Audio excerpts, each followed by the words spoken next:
जय Hind everyone. I hope सभी लोग अच्छे होंगे एंड अपनी तैयारी में पूरी तरह से व्यस्त होंगे।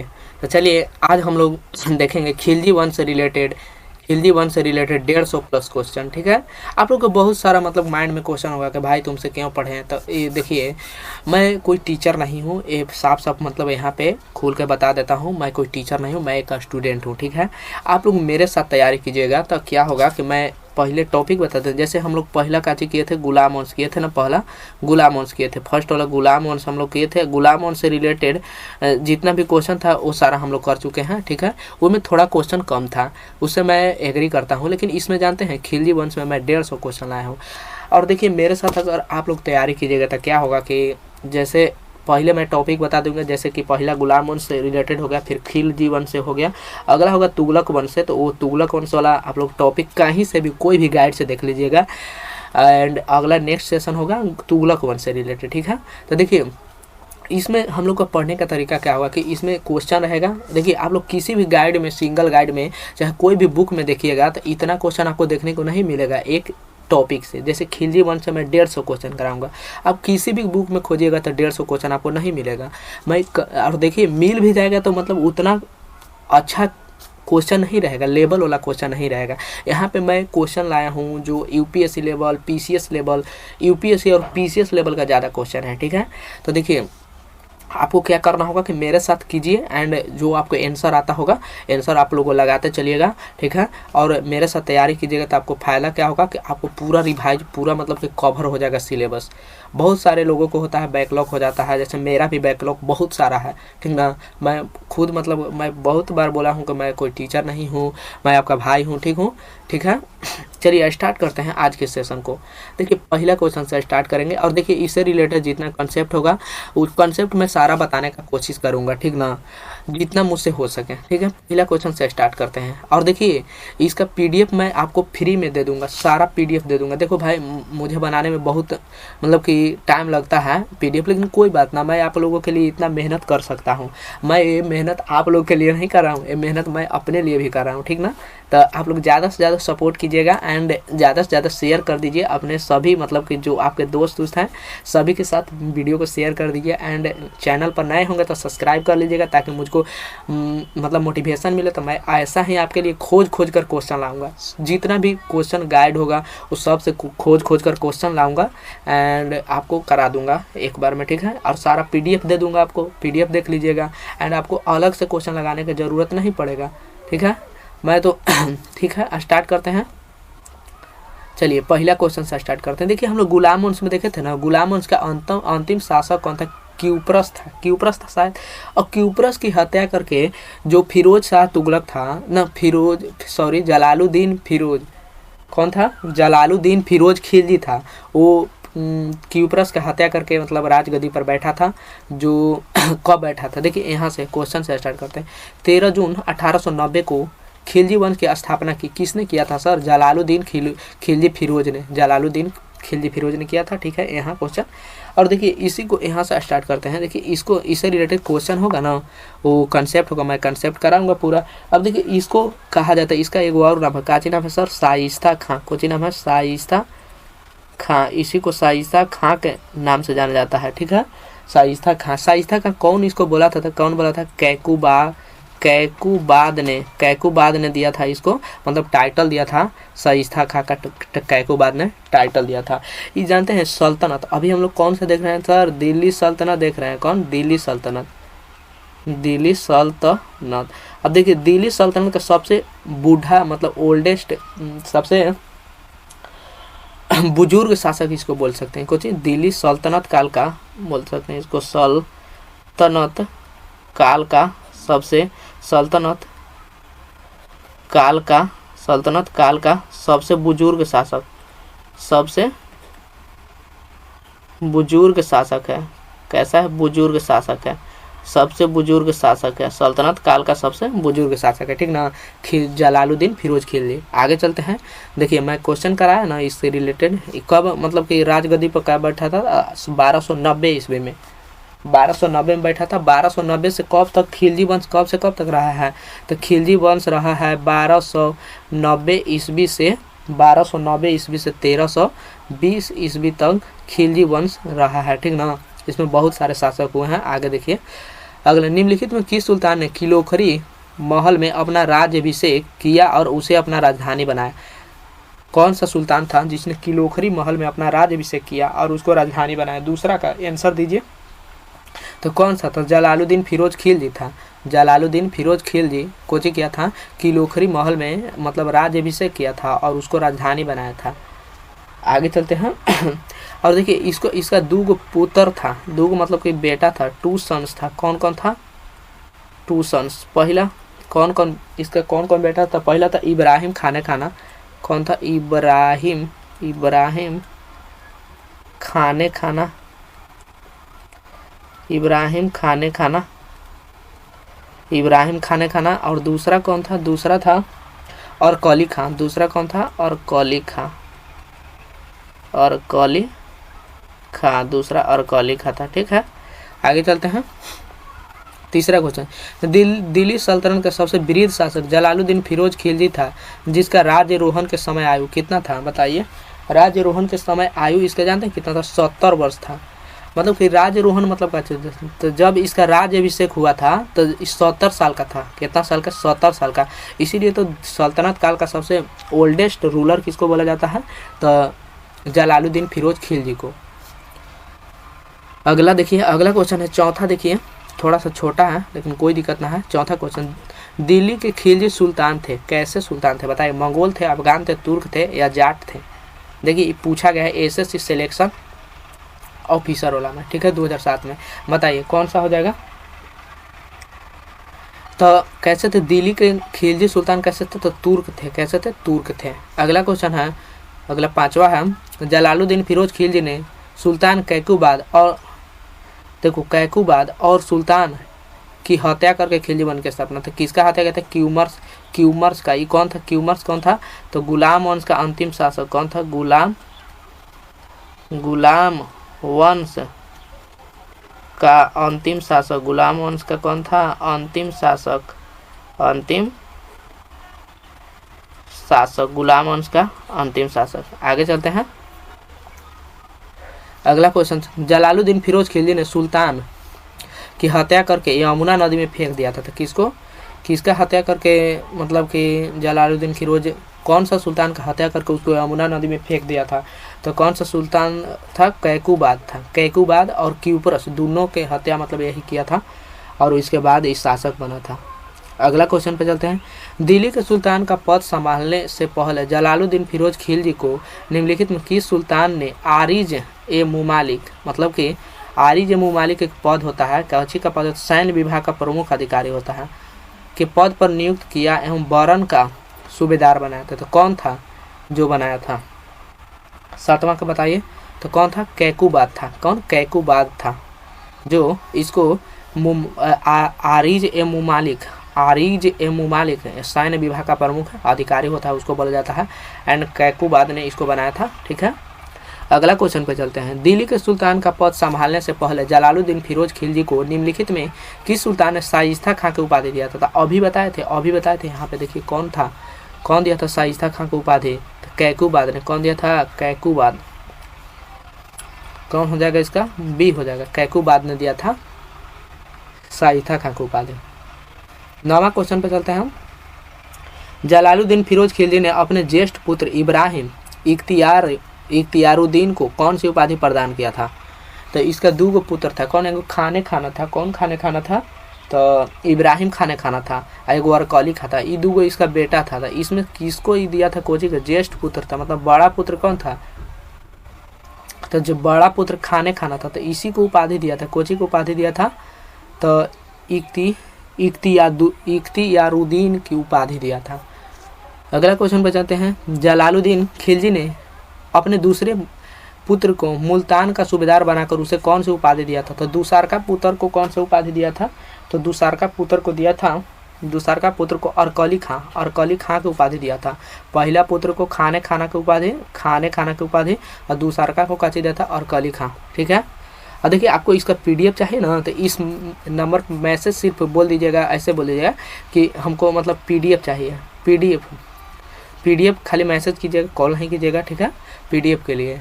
एंड ऐसे PDF के लिए बोलिएगा तो मतलब कि मैं पढ़ाता हूँ कंपटीशन का अथी बोल दीजिएगा, कॉम्पटेटिव वाला PDF चाहे कॉम्पटेटिव वाला, चाहे बोल दीजिएगा कि हमको चाहिए कौन वाला PDF, तो खिलजी वंश वाला PDF चाहे कि खिलजी वंश वाला PDF भेज दो, तो भेज देंगे हम, ठीक है, क्योंकि आप लोगों के लिए ही तो ये बनाए हूँ PDF इतना मेहनत करके, ठीक है। अगला आगे चलते हैं।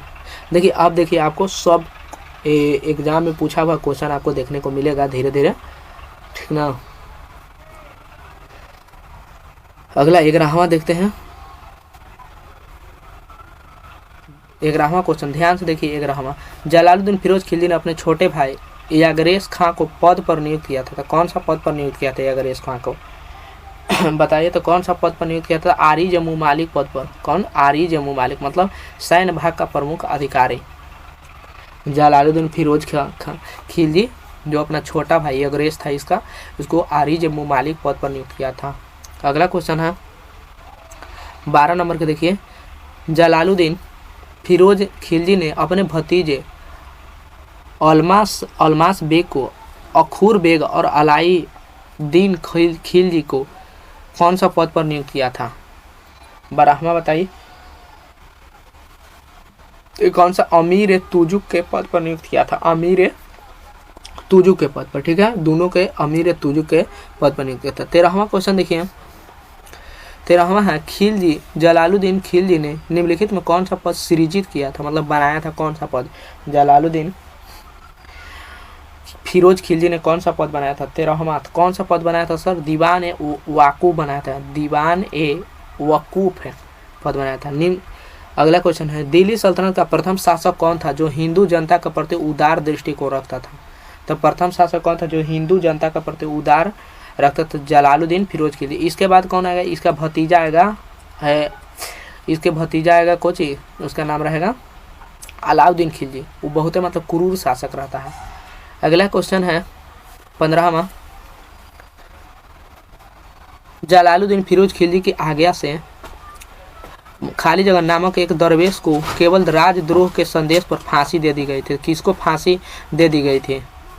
बहुत ही बढ़िया क्वेश्चन है। 15 किसको फांसी दे दी गई? तो सीधी मौला को। सीधी मौला का केवल मतलब कि शक के आधार पर इसको राजद्रोह के संदेह पर, मतलब कि इसको ऊपर शक था कि राष्ट्र में मतलब कि दूसरे जगह के शासक को बुला रहा है, जिसके कारण इसको संदेह करके फांसी दे दिया गया था इसको। अगला क्वेश्चन है मलिक छजुक जो गयासुद्दीन बलबन का भतीजा था। मलिक छजुक कौन था? गयासुद्दीन बलबन का भतीजा। ये बलबन कौन सा? गुलाम वंश में था ना। उसे सुल्तान जलालुद्दीन फिरोज खिलजी ने कहाँ का सूबेदार नियुक्त किया था? तो कहाँ का सूबेदार नियुक्त किया था? तो कड़ा मानिकपुर का। कहाँ? कड़ा मानिकपुर का जागीर उसको सौंपा था मलिक छजू को। सुल्तान जलालुद्दीन फिरोज खिलजी ने सन 1290 में रणथंभौर तथा सन 1292 में आक्रमण किया था। कहाँ पर आक्रमण 2 बार किया है? 1290 में या 1292 में?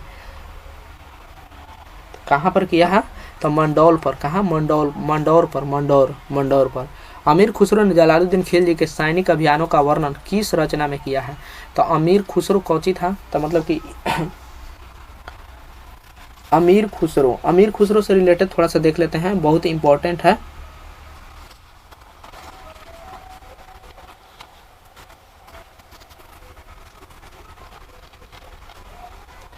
हाँ, अमीर खुसरो के जानते हैं? अमीर खुसरो का वास्तविक नाम का था?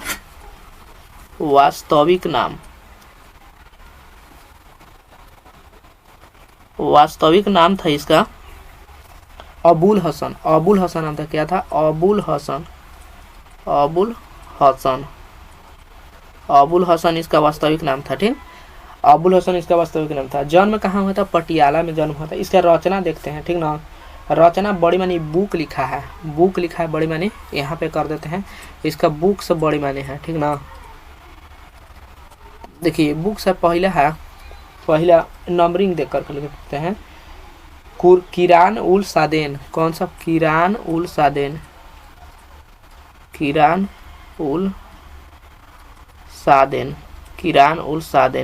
इनमें जानते हैं बुकवा में लिखा है कि कैकुबाद और बुगरा खा का मिलन है। ई बुक में का चीज है, कैकुबाद और बुगरा खा का मिलन। अगला है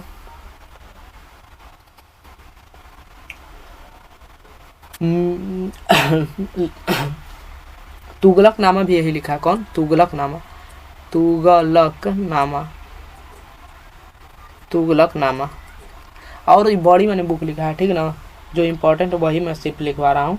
खरीज ए बारी। अगला खरीक ए बारी, खरीक ए बारी, खरीक ए बारी। ठीक है, आगे चलते हैं, आगे देखेंगे जो जैसे जैसे आगे वैसे।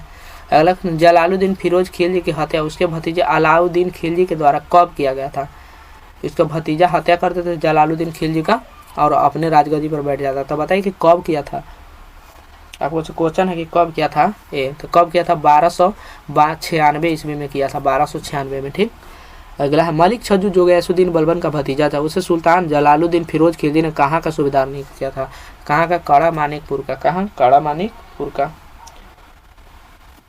सुल्तान जलालुद्दीन फिरोज खिलजी ने सन 1290 में रणथंभौर तथा 1200 में कहाँ आक्रमण किया था? तो ये लगता है कि रिपीट कर गया क्या? अमीर खुसरो ने जलालुद्दीन सैनिक अभियानों का वर्णन किस रचना में किया है? अच्छा, अमीर खुसरो ने जलालुद्दीन फिरोज खिलजी के सैनिक अभियानों का वर्णन किस रचना में किया है? तो किस रचना में किया है? तो किस रचना में किया है? तो मिफ्ता उल फुतूह में, मिफ्ता उल फुतूह में। इसी की रचना है, अमीर खुसरो का रचना है ये, ठीक ना। तो जलालुद्दीन खिलजी की हत्या उसके भतीजा अलाउद्दीन खिलजी द्वारा कब किया गया था? कब किया गया था? 1296 में, अभी बताए थे। अगला आगे चलते हैं।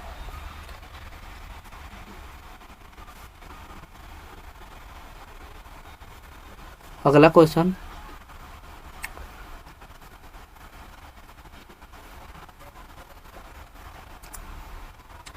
अगला 21वां, निम्नलिखित में से किस शासक ने दिल्ली के राज सिंहासन पर बैठने के लिए अपने ससुर की हत्या किया था? तो कौन था? अलाउद्दीन खिलजी। अलाउद्दीन खिलजी अपने ससुर की हत्या, मतलब जलालुद्दीन खिलजी का हत्या कर दिया, जलालुद्दीन खिलजी का हत्या कर दिया था और बैठ गया था। अब इसकी पुत्री जो कि जिसका क्या नाम था? पुत्री का कोची तो नाम था महरू, महरू, महरू नाम था, महरू, महरू, महरू से शादी कर लिया था। महरू इसका प्रिय पत्नी था, प्रिय पत्नी था, महरू इसका प्रिय पत्नी था, ठीक ना। आगे चलिए। अलाउद्दीन खिलजी ने स्वयं को सुल्तान कब घोषित किया? अलाउद्दीन खिलजी स्वयं को सुल्तान कब घोषित किया था? तो स्वयं को सुल्तान कब किया था? 19 जुलाई 1296 को, 19 जुलाई 1296 को सुल्तान। अलाउद्दीन खिलजी विधिवत रूप से दिल्ली के राज सिंहासन पर कब बैठा? मतलब विधिवत रूप से दिल्ली के राज सिंहासन पर कब बैठा? तो विधिवत रूप से 20 अक्टूबर को बैठा। कब? 20 अक्टूबर 1296 को विधिवत रूप से बैठा। अलाउद्दीन खिलजी के द्वारा निर्मित लाल महल में अपना राज अभिषेक करवाया। किसके द्वारा निर्मित था लाल महल? बताइए। तो अलाउद्दीन खिलजी जो किसके द्वारा निर्मित जो लाल महल था उसमें राज अभिषेक करवाया था, किसके द्वारा निर्मित था? तो वो गयासुद्दीन बलबन के द्वारा नियुक्त था। लाल महल का निर्माण गयासुद्दीन बलबन के द्वारा किया गया था, उसी में करवाया था। अलाउद्दीन खिलजी का पिता शहाबुद्दीन मजीद खिलजी सुल्तान की सेवा में सैनिक पदाधिकारी था। किसके सेवा में सैनिक पदाधिकारी था? तो गयासुद्दीन बलबन का जो अलाउद्दीन खिलजी है ना, इसके पिताजी शहाबुद्दीन मसूद गयासुद्दीन बलबन के सैनिक थे, सैनिक पदाधिकारी था। देखो सैनिक से कहाँ पहुँच गया, एक हम लोग यहीं के यहीं हैं बेरोजगार बैठे। 26 है, अलाउद्दीन खिलजी के बचपन का नाम क्या था? अलाउद्दीन खिलजी के बचपन का नाम क्या था? तो अलाउद्दीन खिलजी के बचपन का नाम था अली गुरसब्स का नाम था अली गुरसब्स था। ठीक है, अगला क्वेश्चन पे चलते हैं। दिल्ली के सुल्तान का पद संभालने से पहले अलाउद्दीन खिलजी को निम्नलिखित में से किस सुल्तान ने अमीर ए तुजू के पद पर नियुक्त किया एवं कड़ा मानिकपुर का सूबेदार बनाया था? तो कौन था जो बनाया था? बस तो कौन बनाया था?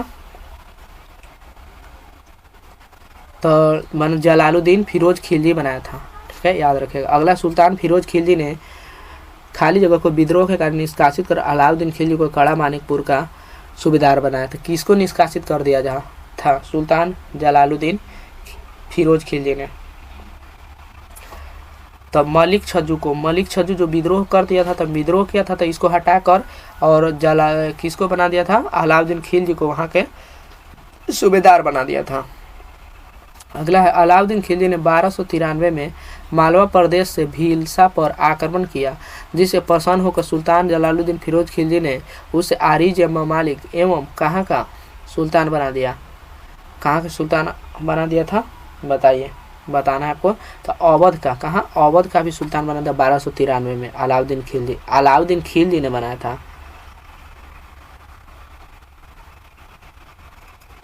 अच्छा, जलालुद्दीन खिलजी ने अलाउद्दीन खिलजी को बनाया 1293 में, अवध का सुल्तान बनाया। क्यों बनाया था? क्योंकि भीलसा पर आक्रमण किया, उससे जीत लिया था। तो अलाउद्दीन खिलजी का पहला सैन्य अभियान निम्नलिखित में किस क्षेत्र के विरुद्ध था? किस क्षेत्र के विरुद्ध था पहला सैन्य अभियान? किसके? देवगिरी के विरुद्ध था। देवगिरी के विरुद्ध अलाउद्दीन खिलजी का पहला अभियान था। देवगिरी पर जानते हैं कब किया था? 1296 में। कब? 1296 में किया था इस पर अभियान। यहाँ का शासक कौन था? तो रामचंद्र देव था। कौन था शासक? रामचंद्र देव था यहाँ का शासक। यहाँ का शासक फिर क्या किया? इसका एक पुत्र था, पुत्र का नाम क्या था? पुत्र का नाम था करण देव, पुत्री था करण देव। अगला क्वेश्चन देखते हैं। अलाउद्दीन खिलजी के आक्रमण के समय देवगिरी का शासक कौन था? तो शासक कौन था? देखिए अभी बताया रामचंद्र देव, कौन था? रामचंद्र देव। अगला क्वेश्चन, अलाउद्दीन खिलजी ने जब 1296 में देवगिरी पर आक्रमण किया तो उस समय वहां का शासक रामचंद्र था, जो किस वंश का था? पूछ रहा है कौन सा वंश का था? तो कौन सा वंश का था?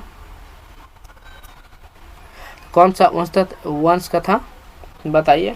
तो जानते हैं कौन सा वंश है? यादव वंश का था। यादव वंश का था रामचंद्र सेन। कौन सा वंश का था? देव था रामचंद्र। कौन सा? यादव वंश।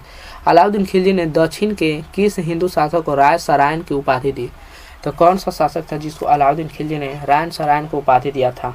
देखिए पूछा गया है, यूपी पीसीएस में पूछा गया है, हिस्ट्री वाला।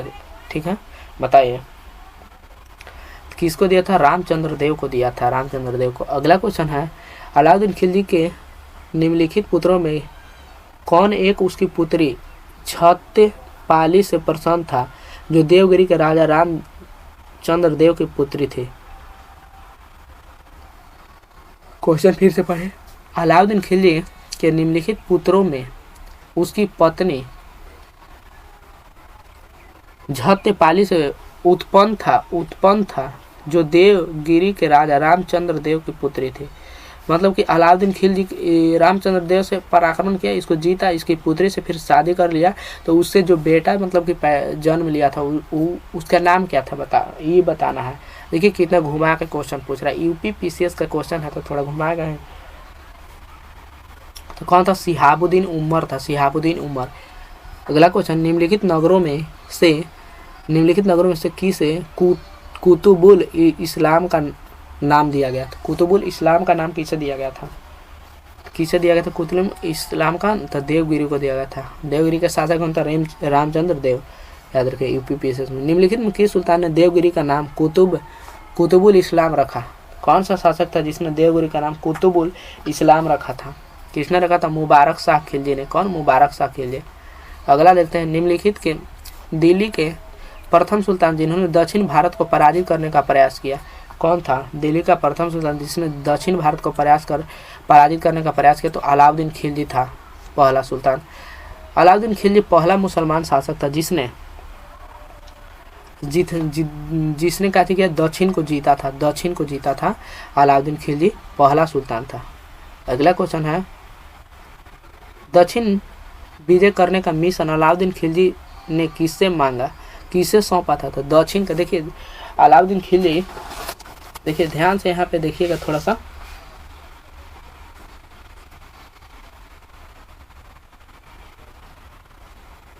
अलाउद्दीन खिलजी का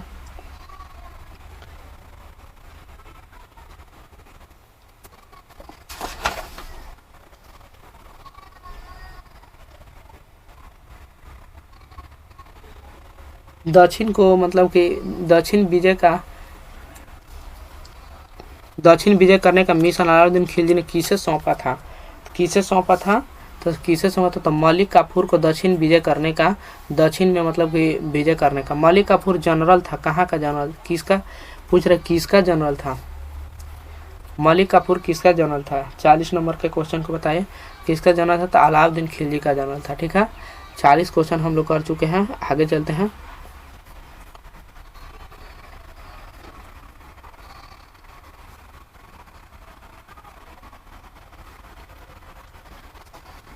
अगला देखिए, मदुरई तक सफलता बढ़ने वाला दिल्ली का जनरल कौन था? सफलतापूर्वक बढ़ने वाला दिल्ली का जनरल कौन था? खिज्र खां, मोहम्मद गोरी, मलिक काफूर या मोहम्मद बिन तुगलक? सीजीएल में पूछा गया क्वेश्चन है। ठीक है, जल्दी से इसका जवाब दीजिए। 41 कौन था सफलतापूर्वक बढ़ने वाला? तो मलिक काफूर था, मलिक काफूर था। ठीक है, क्योंकि मदुरई कहाँ है सर? तमिलनाडु में। तमिलनाडु दक्षिण में आता है। दक्षिण को विजित करने का शासक किसको दिया था? तो दक्षिण का मतलब कि दक्षिण में जीतने का, दक्षिण में सौंपा था, दक्षिण में इसी को सौंपा गया था। अलाउद्दीन खिलजी ने दक्षिण में विजय करने का इसी को सौंपा था, मलिक काफूर को। निम्नलिखित में किसे 1000 दिनारी की पदवी दी गई थी? तो 1000 दिनारी किससे कहा गया था? मलिक काफूर को। क्यों कहा गया? क्योंकि इसको 1000 दिनार में खरीदा गया था, इसको 1000 दिनार में खरीदा गया था। यूपीपीसीएस में पूछा हुआ क्वेश्चन है, किसने 1297 में मलिक काफूर को मलिक के नायब बना दिया? तो मलिक काफूर को मलिक के नायब किसने बना दिया था? तो अलाउद्दीन खिलजी बनाया था, अलाउद्दीन खिलजी ने बनाया था मलिक काफूर को। मलिक काफूर को दक्षिण अभियान का अति विश्वसनीय वृत्तांत दिया है, किसने दिया है बताइए? मलिक काफूर को दक्षिण विजय का अति विश्वसनीय वृत्तांत किसने दिया है? तो किसने दिया है? अमीर खुसरो ने लिखा है, अमीर खुसरो ने। अब फिर जानते हैं, जब अलाउद्दीन खिलजी मर जाता है तो मलिक काफूर 36 दिनों तक मतलब कि गद्दी पर रहता है। 45 देखिए, बढ़िया क्वेश्चन है, स्टेटमेंट वाला है। निम्नलिखित कथनों पर विचार कीजिए। कथन है, अलाउद्दीन खिलजी, अरे यार क्या, दक्षिण अभियान धन प्राप्ति का प्रयास था, मतलब दक्षिण में अभियान किया था, उसका लक्ष्य था धन प्राप्ति। उसने दक्षिण राज्यों का विलय नहीं किया। बताइए कौन सा सही है? ए और आर दोनों सही है, परंतु आर ए की सही व्याख्या नहीं करता। ए आर दोनों सही है, आर ए की सही व्याख्या करता है। ए सही है किंतु आर गलत है, ए गलत है किंतु आर सही है। देखिए यहाँ पे है, तो अलाउद्दीन का दक्षिण अभियान था ना, धन प्राप्ति के लिए था। काची के लिए था? धन प्राप्ति के लिए। उसने दक्षिण राज्यों का विलय नहीं किया, मतलब कि अपने में मिलाया नहीं, दक्षिण राज्यों को तो नहीं मिलाया था। तो देखो उसका लक्ष्य था कि धन प्राप्त करना है, मतलब कि वहाँ पे आक्रमण करना है, धन प्राप्त करना है और छोड़ देना है, उसको अपने मिलाना नहीं है। तो ये सही है एकदम से, ए भी सही है और बी भी सही है, आर भी सही है, मतलब कि स्टेटमेंट भी सही है एंड रीजन भी सही है। तो ए और आर दोनों सही है और आर ए का सही व्याख्या करता है। ठीक, अगला क्वेश्चन है, निम्नलिखित इतिहासकारों में से कौन अलाउद्दीन खिलजी के दक्षिण अभियान में उसके साथ था? तो दक्षिण अभियान में कौन था साथ था अलाउद्दीन खिलजी के साथ? मिन्हास, हसन निजामी, अमीर खुसरो, जियाउद्दीन बर्नी। देखिए चारों कौन है? चारों कवि है, बताए कौन था साथ उसके साथ? कौन था? तो अमीर खुसरो था साथ, अमीर खुसरो साथ था, सब अमीर खुसरो लिखा है। तूतीय हिंद, अमीर खुसरो का जन्म हुआ था, मतलब कि अमीर खुसरो का जन्म कहाँ हुआ था?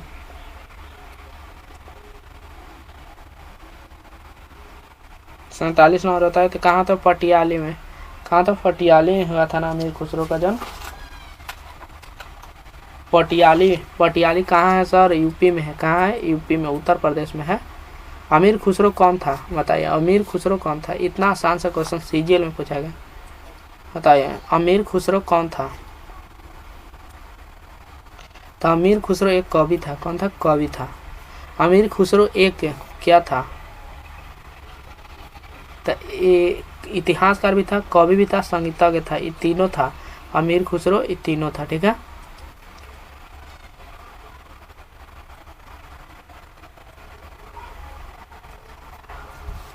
आगे देखिए 50वां, निम्नलिखित में किसने दिल्ली के 8 सुल्तानों का शासनकाल देखा? तो कौन था जिसने 8 सुल्तानों का शासनकाल देखा था?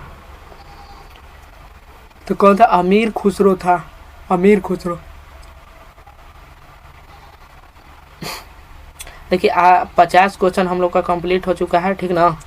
आप लोग कमेंट करके बताएगा कि आपको 50 में से कितना क्वेश्चन सही हुआ, और कल 50 से आगे क्वेश्चन देखेंगे, क्योंकि बहुत लंबा हो जाएगा वीडियो, फिर मज़ा नहीं आएगा पढ़ने में, ठीक है। तो मिलते हैं नेक्स्ट सेशन में, जब तक के लिए जय हिंद जय भारत। अपना ख्याल रखिएगा, अपना परिवार का ख्याल रखिएगा, एंड अच्छे से पढ़ाई करते रहिएगा, ठीक है। मिलते हैं नेक्स्ट सेशन में, जब तक के लिए जय हिंद जय भारत।